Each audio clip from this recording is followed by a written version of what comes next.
So with that, let's move on to this time of life, which is actually the most interesting and most fascinating time of life, as all of you, many of you young parents, so you know exactly what I'm talking about. It's uh, it's been a while since I've been through this period. All of my kids are in childhood or above, but nevertheless, I went through it 9 times, so I know how interesting it is.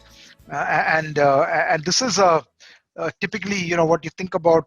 Again, it varies by child, but generally it's sort of a range of birth to, when the child is 4 or 5, and this is a period of intense change. Okay, and when you look at psychological research and all that, and physical research, in fact, neurological research, what you find is that during this period is when the children's neurons are starting to fire, their nervous system is starting to develop, and therefore it's the highest rate of learning, okay, that any human being will ever have, the highest rate in the growth of learning that any human being will ever have, is during these first 5 years, okay, or the first 6 or 7 years.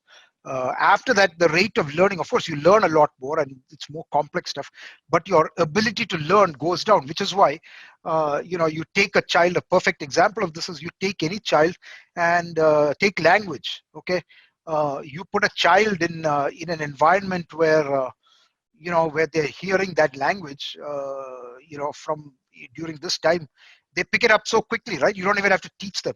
Now you take somebody like me and you put him in. If you send me to Uzbekistan today, there's absolutely no hope of me learning any Uzbek. I've been in Bangalore for the last I don't know, 10 years or something, 11 years, and I haven't learned a word of Kannada, okay, other than Kannada Gotilla, and that's because it was the title of our 21 days of challenge. The problem is that at this age, my ability to learn, I still have an ability to learn, but the ability to learn and the rate of learning is slowed down, right? The faculties have slowed down to where you can. And by the way, it starts slowing down from about age 6 or 7. So, and this is important as we think about this particular topic of shepherding a child's heart, because see, sometimes we tend to ignore those years and we tend to think, oh, well, the child doesn't know anything. Oh, what do they know? They don't know how to talk. Without realizing that they're actually getting in so much input. Remember, your child comes into the world with not having seen anything, not having heard anything, not having any experience, and they're being bombarded with all of this experience. And so they are adjusting physically, they're growing physically, they're adjusting socially, right? They start off with their parents, the father and the mother especially, and the father, and they're growing intellectually, and then gradually their circle starts growing, grandparents, friends, relatives, and so on and so forth. So it's a big time of social change, it's a big time of intellectual change, which is what I just talked about. And it's a big time of spiritual change. So the child is developing spiritually, okay. So remember, God has put in everyone's heart a desire for him, okay, and that desire is there. That spiritual desire is there even in the heart of the child. Don't assume that that child at that age has no spiritual yearning or spiritual desire, right? The development, and this is a great opportunity, great time in life to actually shepherd the child. And you'll see later on in this chapter, if you've read it, I really encourage you to read it. It's a very good chapter. That if you get it right, during this time frame, you are setting yourself up for a lot less grief down the road, okay, a lot more probability of blessing down the road, okay. I was going to say success, but I don't want to say success because we measure success in all kinds of ways, but a blessing, in terms of the way your kids turn out, in terms of their understanding of God. And so it's very, very important. This period is, I would say, probably the most important, right? In fact, I love this this quote, this on page 133, I just underlined it.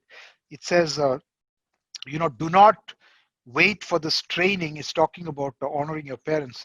Do not wait for this training until your children are teenagers, right? If you do, you will suffer the indignity of their disrespect, okay. Deal with this in the first several years. Respectful teenagers are developed when they are 1, 2, 3, 4, or 5, not when they are 13, 14, 15, or 16. You can't start doing something then.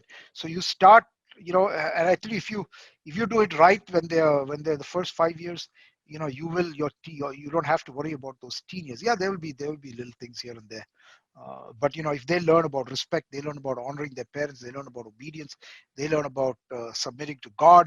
If those concepts are ingrained in them in those first 5 years, you'll find the subsequent years to be far more of a blessing than a difficult time. So this is very important. So what is what is the main objective here? Um, is really Ephesians 6, 1 to 3, right? Children, obey your parents in the Lord, for this is right. Right? Honor your father and mother, for this is the first command with a promise, right? So it's going back to the Exodus 20 and the 10 commandments. So teach a child that he or she is an individual under authority. And remember, we have to keep going back to the God as the authority, the parent as authority under God, and then the children as under the authority of the parents. And they have to understand this, right?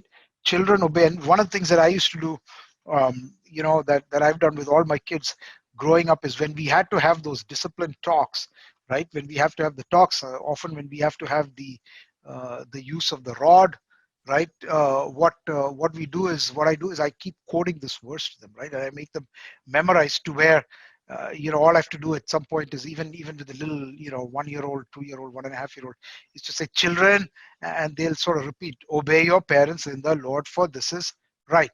Okay, you need to teach them that that's a verse from the Bible, and then you explain to them, this is what God says. Why do you have to obey me? Because God says you have to obey me. It's not me telling you to obey me.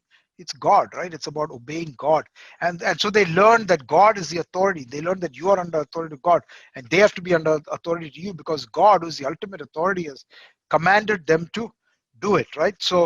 And another point he makes in the book here is that. You know, Submission to earthly authority is a specific application of being a creature under God's authority. So, how do they learn about God's authority? See, God is can see. They can't see God, right? You cannot visualize God.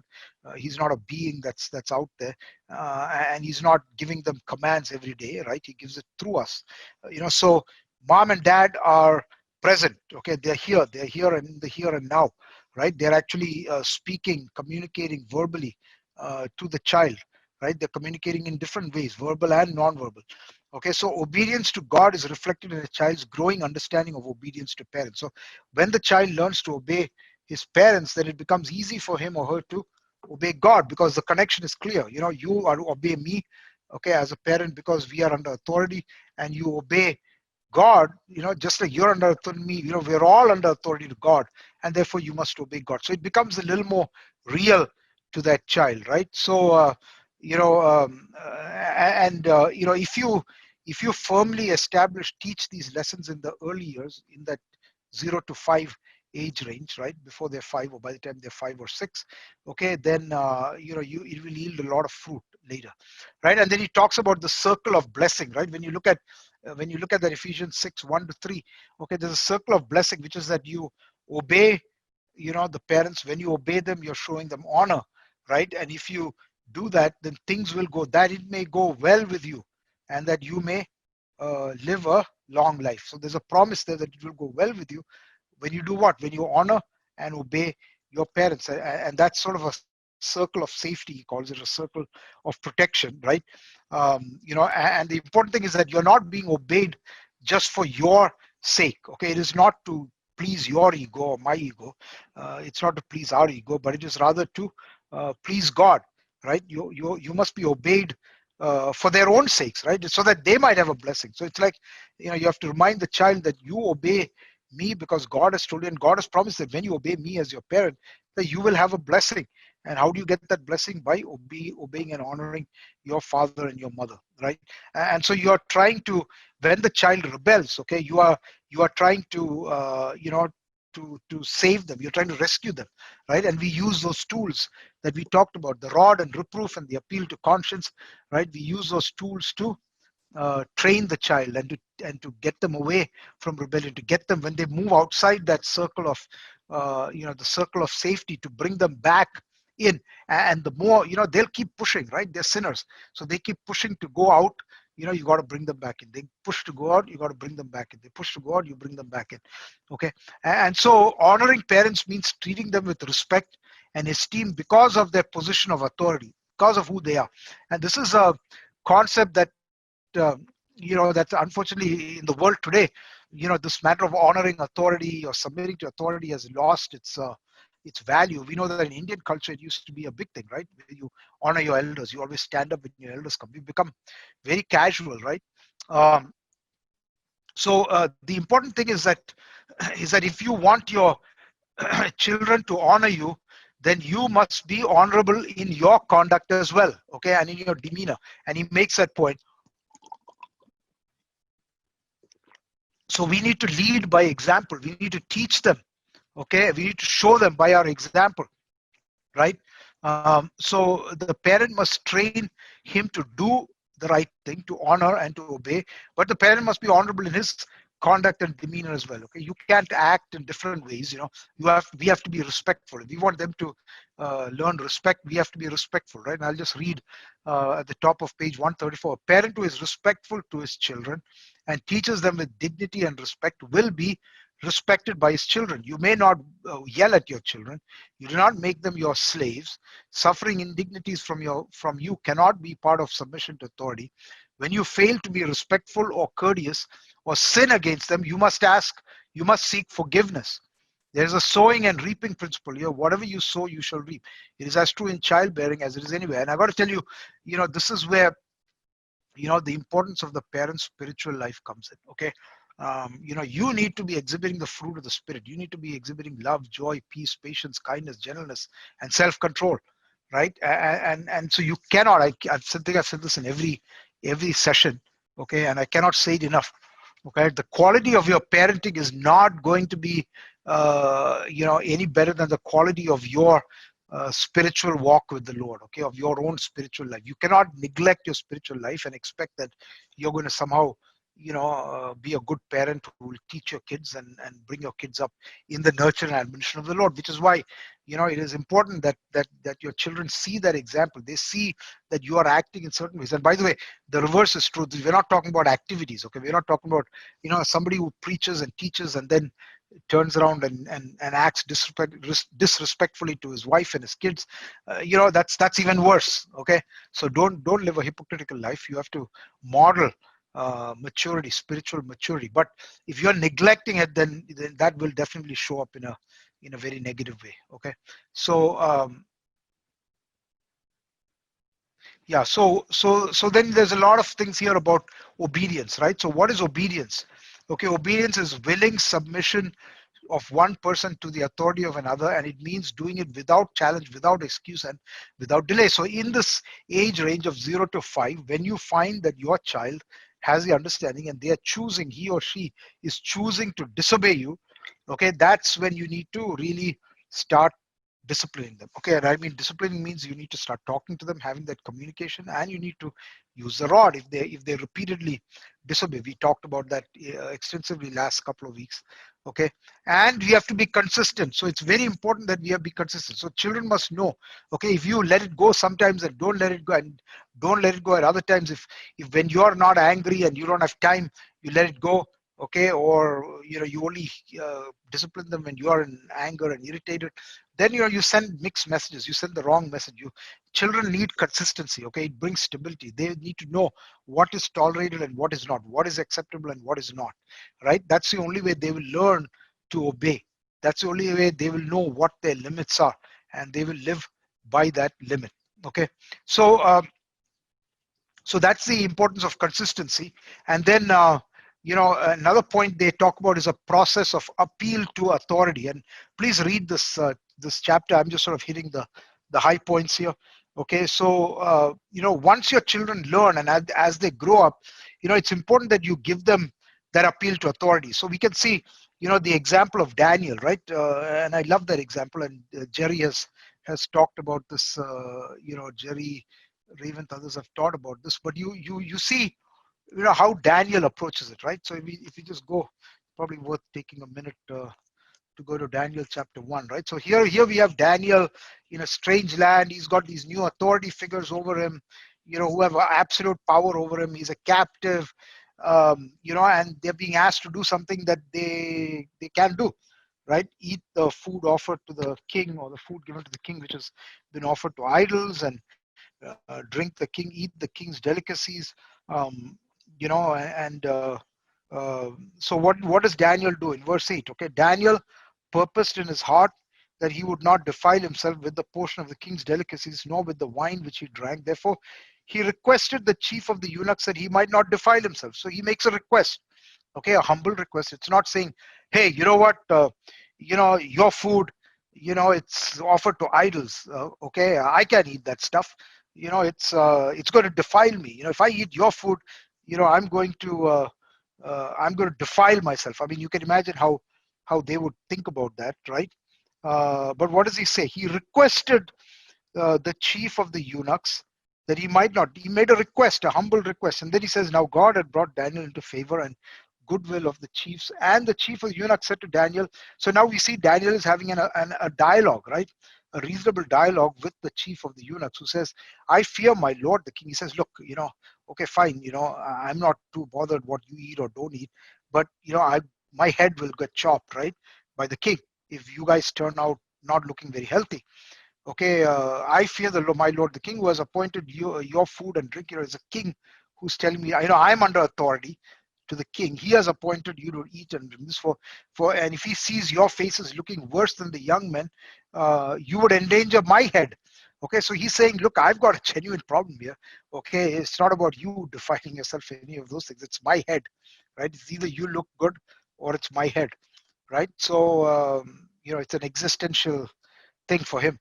So Daniel, what does Daniel do? Daniel said to the steward, whom the chief of the eunuchs had set over Daniel, "Please test your servant." So Daniel again makes an appeal. He says, "Okay, fine. I understand that you're worried about your head, but let's do this. Can you at least test me?" And you see how he's doing it gently. He's giving options. Okay, he's presenting it in a proper way. "Test us for 10 days and let them give us vegetables. Then let our appearance be examined before you and the appearance of the young men who eat the portion of the kings. And as you see fit, so deal." I said, "Okay, fine. At least allow me to do this, right? And then you can do what you want. You see if it's going to cause a problem and you're going to lose your head, then fine, we'll do what you want, right?" So he consented with them in this matter and tested them 10 days. So we see, that appeal. It's a slightly different situation than parent and child, of course, but we see how Daniel sets an example of appeal, and it's important that we give our children this sort of he calls it a safety valve here, okay, for obedience, right? The safety valve to appeal when they are asked to obey something. So you tell your child to do something, okay, and the safety valve that checks two things. One is it's a check against us, okay, that maybe sometimes in our anger we'll have said something very quickly and rashly, because whatever, we're irritated or whatever, maybe not even anger, but you're just irritated and they're bothering you and you're telling them something, stop this or go and do this, or go to bed or whatever, right? And maybe that appeal allows you to have a discussion and provides that child with, and of course this is something you do a little later, like when they're closer to the 4 or 5 and they understand, they can actually communicate right to you. Secondly, it's a safety valve for the children, so they know that they have that opportunity to appeal, that dad and mom is not a tyrant, just dictator, just imposing something, um, you know um, and they're living in fear. Okay, I remember speaking of dictators living in fear, I remember a few years ago the North Korean football team, went to the World Cup. They somehow made it to the World Cup, and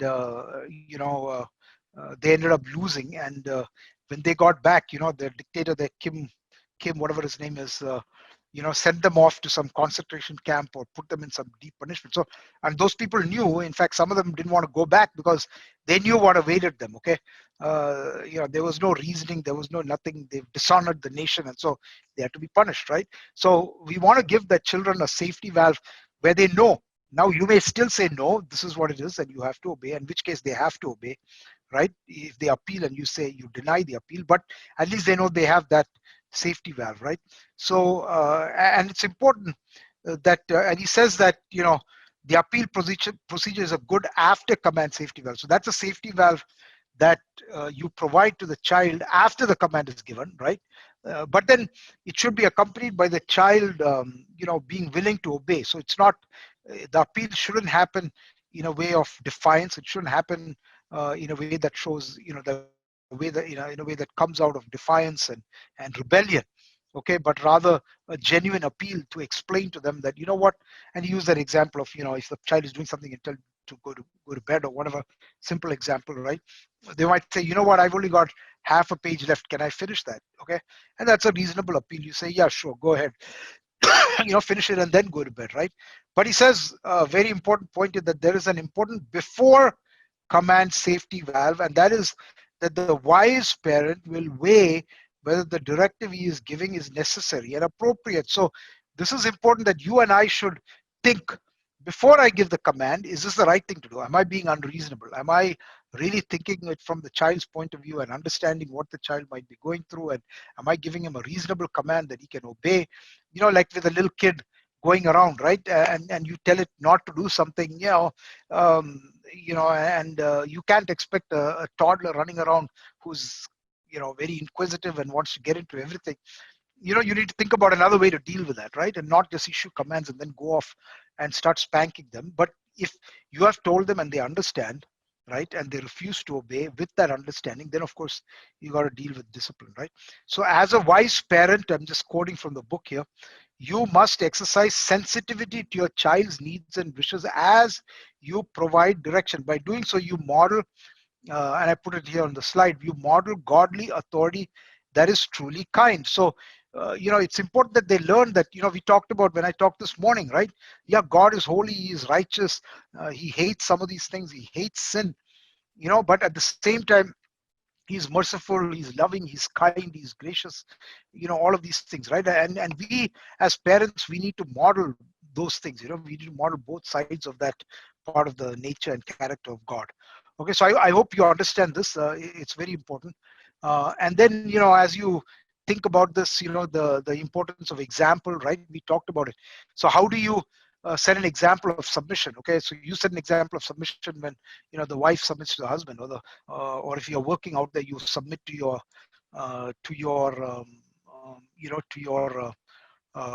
authority, your whoever you work for, your bosses, right, at the office, or if you're in the church, you submit to elders. Okay, and I can tell you, I've seen examples in my own life where, maybe in my growing up years, I saw people who were not submitting to elders. Okay, whether right or wrongly or whatever, whether they might have had good reason not to, but it was very clear, and they would talk about it publicly, and that had an influence. Okay, a negative influence on me. Okay, so you can't expect to teach your children, okay, on the one hand, that they should respect you and honor you and obey you because you are the authority in their life, while you on the other hand are not not submitting to the authorities that God has placed over your life, right? Especially in the church, and especially in your job, and especially in your marriage. So this is why example is critical. Okay, and when you submit to your parents, it is a call to trust God rather than self means doing what you want, when you want, and how you want, right? But you're called to trust God, and this is an act of faith. So you're in faith, saying that, what, God, okay, you have given me these two, father and mother, as my parents. Okay, and I'm trusting that they are under your authority and you are guiding them to direct my life, and I'm putting myself into their hands, by doing that, I'm putting myself into your hands, right? I'm trusting you to direct them to do the right thing for my life. Okay, now, and then we have to focus on the gospel. All right, so this is a great time to teach them about rebellion, and sin. Okay, rebellion of the heart and the sin nature. And you have to prepare them to receive that seed. You have to plant the seeds of the gospel, because the gospel, the gospel of salvation, the gospel of Christ, it sprouts. That seed sprouts in a environment that really understands the seriousness of sin, that understands the extent to which he or she is a sinner. And again, reading from the book, it says the gospel has great relevance The gospel has great relevance for the child who is persuaded that God calls him to do something that is not native to his sinful heart, to joyfully and willingly submit to the authority of someone else. Only the power of the gospel can give a willing heart and the strength to obey. So it's important that during this time that we are teaching them about sin and about rebellion and about the antidote to that, which is the gospel, which is the death of Christ, right? And when you do it right the first time, it saves time later on. Okay, so this is really important. And then as we go through, we talk about the process, the procedure, and we already covered a lot of this. So during this time, the rod is the primary tool. So I pulled this forward and talked about it as part of the teaching on the rod, right? So Proverbs 22:15, right? The rod of correction, foolishness is bound up in a heart of a child, and the rod of correction, or the rod and reproof, bring wisdom, right? A young child does not give proper weights to words alone. Okay, so you have to support them in the rod. You should be using the rod more, okay, during that infancy to childhood, and then as we see going into childhood, and then it needs to start diminishing, okay, if you do it right. Okay, so don't hesitate to use the rod, in a way, with these young children. Of course, all those safety things we talked about earlier, don't abuse them, don't use all your might and your strength. You do it, gently meaning, in a way that they still hurt but doesn't cause damage, physical damage, and injury to them, right? So you can say a lot of words, right? But that child, his level of understanding is such that he will not necessarily understand the seriousness of those words until they feel some pain. Okay, and I'm actually, these days, I learn, more about, a little more about this when I watch the way that Lisa and Joy deal with their cats. Okay, this works with cats too, by the way. So when the cat does something, something the cat is not supposed to do, Lisa has this thing where she goes and, I don't know what she does. She does something to just whack him on his neck or something. I forget what it is, but sorry, Lisa, if you're listening, that's not exactly right. But the cat understands that. Okay, they feel a little pain, and then you can see the cat after that get a little upset and go down like this, and feels a little embarrassed, and doesn't go near her. So they need to feel a little pain. Okay, they need to feel that pain along with the command. They need to understand that when they challenge your command or your order or and they disobey, that there is pain associated with this, right? They are not, they don't give proper weight. So the rod is an adjunct. It's a complementary tool to give weight to your words. Okay, it's a way that they understand. Okay, dad and mom has told me something, right? I have to obey. If I don't obey, okay, then the consequence is pain. Okay, and punishment, right? Sowing and reaping, or reaping and sowing and reaping. So when do you use it? When you've given a directive, the child has heard it within his capacity to understand, and he has not obeyed without challenge, without excuse, without delay.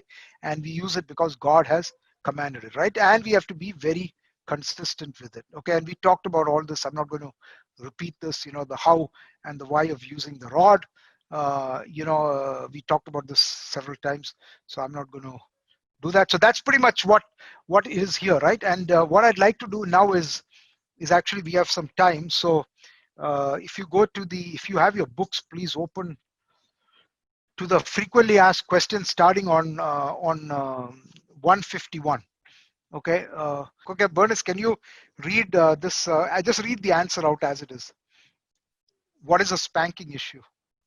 In this stage, when you are teaching children to be people under authority, spanking should be reserved for issues of defiance, failure to honor, and failure to obey. Hmm. When dealing with a toddler, it is less important that he remember the house rules. You should be willing to tell him every time you place him in the high chair that he cannot throw his food on the floor. You certainly don't want to discipline for childishness. Children are clumsy and they lack mature judgment. They are going to knock things over and break them. Accidents due to clumsiness are not an occasion to spank. With young children, you must keep the focus very crisp. Spank only for defiance. As children get older, it is fair to have some issues that are house rules. If you do not allow sliding down the banister or leaping from the banister to the sofa, it is fair to expect a school age child to remember such things. It would be appropriate to deal with that as a spanking for disobedience issue. Okay, so I hope that's clear. What he's doing there is making that distinction between defiance and childishness. Okay, childishness, sometimes kids do childish things that can be very irritating to us, because when they spill something, it means you have to clean up. Sometimes they spill a thing of milk all over the thing. Oh my goodness, that's such an irritation. Okay, and it's very easy to get angry and spank the child, and he might do it multiple times even. Okay, it's not that they are trying. Now of course, if the child is deliberately doing it, you need to figure that out. But most of the time when that happens, it's by accident, and it's by accident. So that's clear. Does anybody have any doubts on this? I think this is an important one. How do you use your judgment to know whether something is a spanking issue or not? Any questions? I see something on the chat. Next session by Lisa Mutterkal, Shepherding the Heart of a Cat. Actually, I was joking with Lisa that she should write a book on it, Ajit. So I don't know if she plans to do that. She's quite a good writer. Uh, Shepherding a cat's heart. All right. Okay, let's go to the next one. Let's see. Yeah, who else? Jean, do you have a book, Jean or Ruby? Yep, we do. Yeah, go ahead. Can you read that one? When is my child old enough? When is my child old enough? When your child is old enough to resist your directives, he is old enough to be disciplined. When he's resisting you, he's disobeying. If you fail to respond, those rebellious responses become entrenched.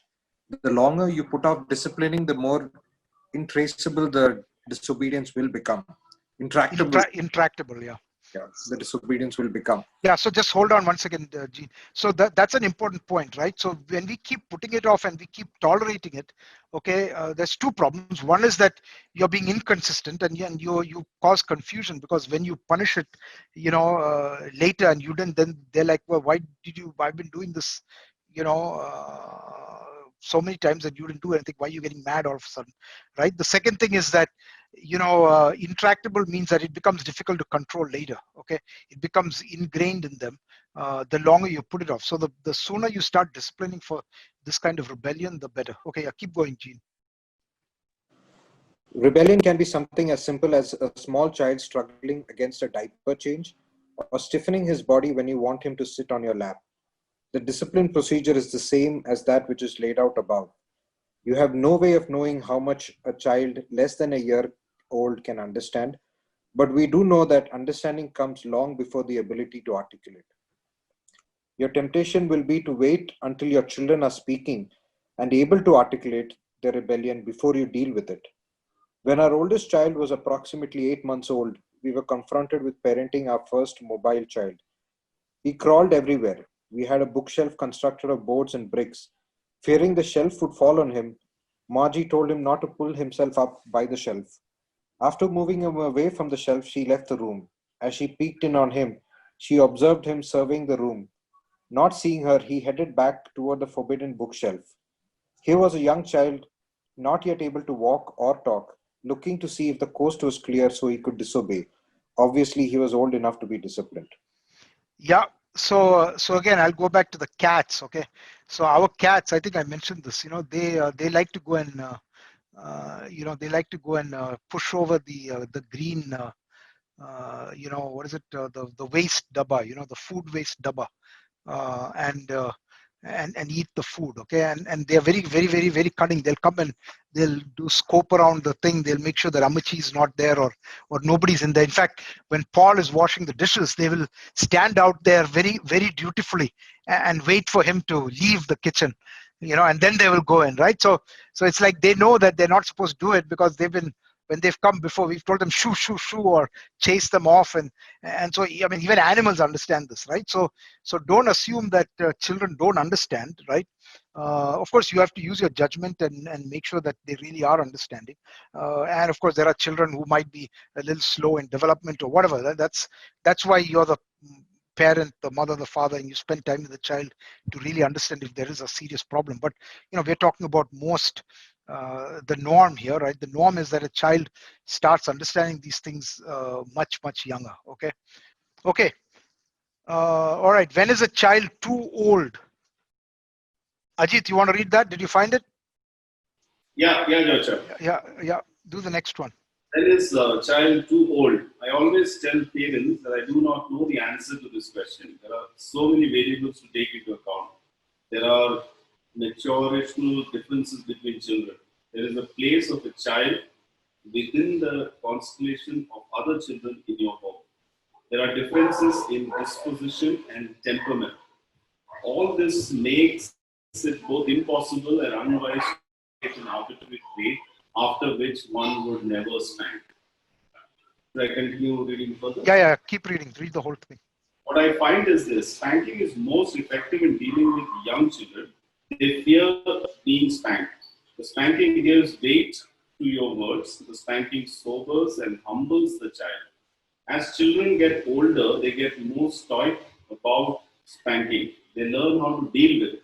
The intensity of spanking required to make the same impression on a 12-year-old that you make on a 2-year-old would be excessive. Yep. As children mature, there are other consequences to be employed. In a later chapter, we'll examine means and methods to employ when dealing with older children and teens. Yeah, so I think it's very clear that you can't really set an arbitrary time frame to say you don't spank after a certain age. It depends on all these different factors. I hope that's clear. Any questions on that? Okay, this is one of the favorite ones for people is, can I use timeout instead of spanking? So let's see what the author has to say about it. Let's see who else. Somebody else has a book. Jebin and Tanya, do y'all have a book? Yes, Judge, we do have the book. Okay, can you read page 153? Can I use timeout instead of spanking? Yeah, just a moment. Many times in discussions after teaching about spanking, I have had conversations that go something like this. Ted, I love all the stuff you're teaching, the circle of blessing, the emphasis on the grace of the gospel, the importance of communication. It's all great. But here's the deal. I don't like spanking. Can't I use timeouts instead? You do not have the right to substitute what God has commanded with the popular ideas of the culture. God calls parents to spank their children. As a parent, you do not have the right to say, I don't like God's idea. I like my idea or the culture's plan better. You need to trust God and obey God. That said, if you have a rambunctious 2-year-old, it may be appropriate to say, here, honey, you need to sit for a minute and calm down. Here is a book you can look at. I'll let you know when you're allowed to get up. Or if something ugly has transpired, to say to your 8-year-old, you need to go to your room and think about what you said or what you did. I will come and speak with you later. Neither of these are wrong things to do, but you cannot substitute timeout for spanking. Yeah, thank you, Jebin. I think the point there is that, if you are like that example of the lady who asked the question, she was pretty much saying that I don't like spanking, I can't handle it, and so I'm not going to use it at all, right? And substitute. So you can use some of these things in the right context, okay, but not to the exclusion of spanking, not instead of, right? You can't replace it. God has given us these instructions. We follow those instructions. There might be places for these kind of things. I remember, I don't know if it was with Lisa, who one of our kids, when especially going to church, right? So I see he talks about reading the book. We used to have something called the quiet book, and it would be just an empty thing with sheets of paper, and you'd give her a pen or a crayon or something, and she'd say, okay, this is a quiet book. And when you have the quiet book, what you're supposed to do is say quiet and just draw.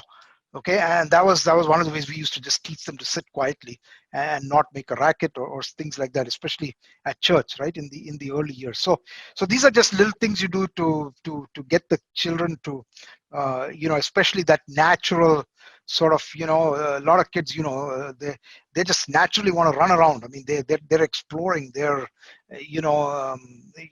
just, it's not that they are trying to be rebellious. That's their nature, is to go and explore. But given that their nature, there are still times when we need to work in teaching them to control themselves, right? And the best time to do that is when you're sitting quietly at your family prayer. Okay, where do you train your child to sit quietly in church? You do it at your family prayer. And I love the way I saw Jobin. I don't know if Jobin is here. Is Jobin here? Jobin and Ruby. Yeah, so Jobin had he had his camera on today morning, and he had Judah sitting on his lap. Even it's a little odd with the Zoom thing. I don't know how much he gets of that, but but he had him sitting. And that's a great way to teach a child that he needs to sit quietly, right? One of the things that I used to do is that when the smallest child always sat next to me and not next to his or her mother. Okay, and I found that, and they would be on one side away from any other children, so it would be smallest child, me, and then the other kids, okay, and then their mom somewhere there. So the reason for that is that when they're with the other children, they tend to fidget and they tend to play with the other one and all these kind of things. So if there were two kids who tend to fidget, we'll separate them out. So you got to do these kind of things, understanding the nature of children, but at the same time helping them to understand that and getting them used and experienced to sitting quietly for 30 minutes or an hour or whatever, right? So start with the family prayer at home. And yeah, there are places where you can use things like timeout, but not to the exclusion of timing. Okay. I'm just trying to see if there's, yeah, some of these are obvious. We've talked about what if I'm too mad, then you shouldn't do it if you're not at home. Um, yeah, so let's look at this one, interesting one. Go to page 156. Karen, are you there? Karen, you have the book? Yeah, Yeah, yeah, the one that says, what if I know my child is lying to me? Can you read that? yeah. When you feel your child is lying, a good first course is to secure an honest response through discussion. If that fails, and it often will, you need to move to general discussion of the importance of integrity. Remind your child that God requires integrity, that all things are laid bare before Him, and that we will all finally give account in His court. Discuss the benefits of integrity in your relationship. Help your child see how he benefits from integrity. Sometimes none of this will work. The child remains implacable, implacable. Implacable, yeah. What do you do? Do you call him a liar? Never. If you tell your children that you don't believe them, you will dishearten them.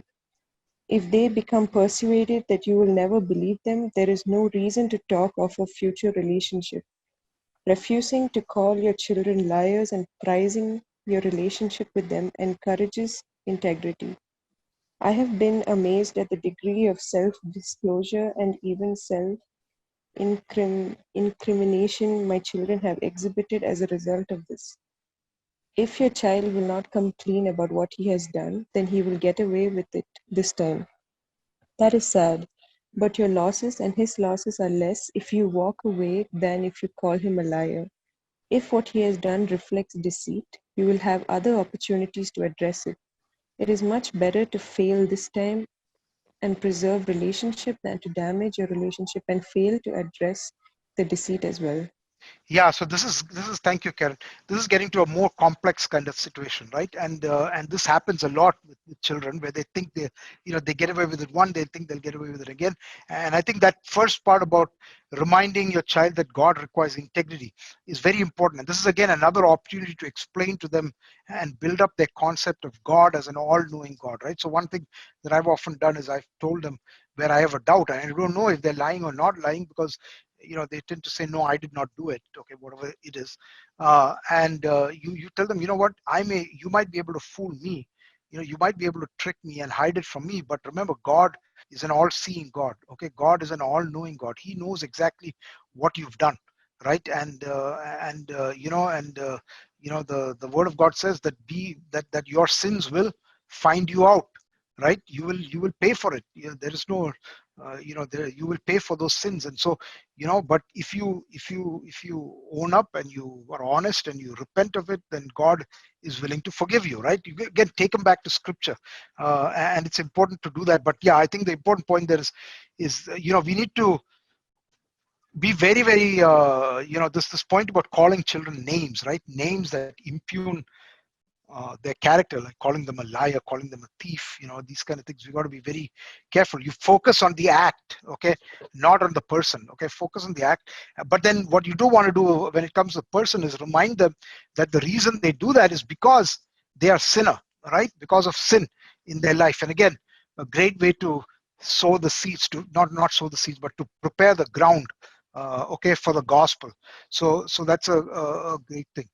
Um, um, let's see. What if I'm not sure what happened? Okay, this is somewhat similar to the lying. So maybe I'll ask somebody else to read it. Who do I pick?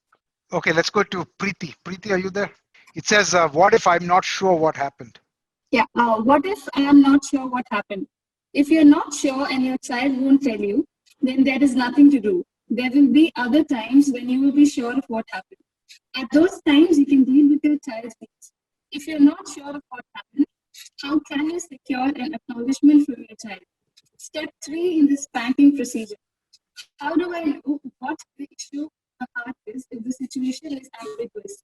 Your credibility increases if you will not discipline things are unclear. Yeah, so again, the point here is, be clear before you actually administer a rod or a spanking. It's better to be clear, right? And trust me, you will have plenty of opportunity. Okay, there's no lack of opportunity to discipline a child and teach them. If this one goes, fine, let it go. So that's the point that he's making, right? Okay, the next one, maybe we'll close with this because we're out of time. I'll just read this. What if nothing works? There are two ways to look at this problem. First, you need to assess whether there are some holes or inconsistencies in what you are doing. Secondly, you need to be prepared to be obedient to God, whether or not it seems to bear fruit immediately. So be patient, okay? It is my experience that most claims that biblical child rearing doesn't work can be understood in one of two ways. Either there's a failure to be consistent in discipline and nurture, or there's some basic lack of integrity in the parent's relationship with God, his child, or both. That last point is important. Okay, I think when you have a rebellion in the house and you're trying all these things and something is not working, I always encourage all of us as parents to go back and look at our own life. Okay, what is my life like with the Lord? Okay, is the Lord trying to teach me by giving me this? Again, go back to the fact that God is in control every circumstance. He's trying to teach us and mold us. Is he trying to tell me that I need to get closer to him? Maybe he is, right? That there is certain, especially I think as your kids grow older and you start seeing that signs of rebellion, a different kind of rebellion where maybe they're doubting their faith, maybe they're starting to do things that you would rather not have them do. It's a great opportunity for us to self-examine. Am I spending enough time in prayer? Okay, and that's something that I have to constantly ask myself, and frankly the answer is I'm not, right? Am I spending enough time praying for my kids? Okay, praying for especially the older ones, that they would learn, because they're past that age where I can give them a lot of instruction. Okay, and they have to sort of really come to that themselves, and what I can do is pray. And the question is, if they're not going down a certain path, am I praying enough for them? Am I spending enough time praying for each of them, right? As a father, as a mother, and so and I got to tell you, I know that my mother, ever since I can remember, since I was a little kid, okay, she used to spend hours a day in praying, and I could see her sitting on the floor, and praying, and she does it today. Okay, and if there's one thing I'll attribute to where I am today, glory to God for that. But where I am today in my spiritual walk, it's my mother's prayer. Okay, and so I think we can't separate that important thing as a parent, to pray for your child and to look at what's going on. And sometimes you can do all those things and your child can still go wrong. Okay, but it's a great opportunity to ask ourselves and do a little self-examination, right? And to say, is there something wrong in my life that I need to correct? Is there some distance between me and the Lord that I need to bridge, right? Is there some basic lack of integrity in my relationship with God, or my relationship with the child, or in both? So that's a very important point. Maybe it's a good point to close with. So there are other questions in here. Please go and read them. Okay, I encourage you to read all of them. Obviously the answers are self-explanatory, and if you have questions, you can always come back and ask. Okay, all right, we'll wrap it up here, thank you everybody for your attention. Enjoy the rest of your afternoon lunch and rest and whatever else you will do today. Bye.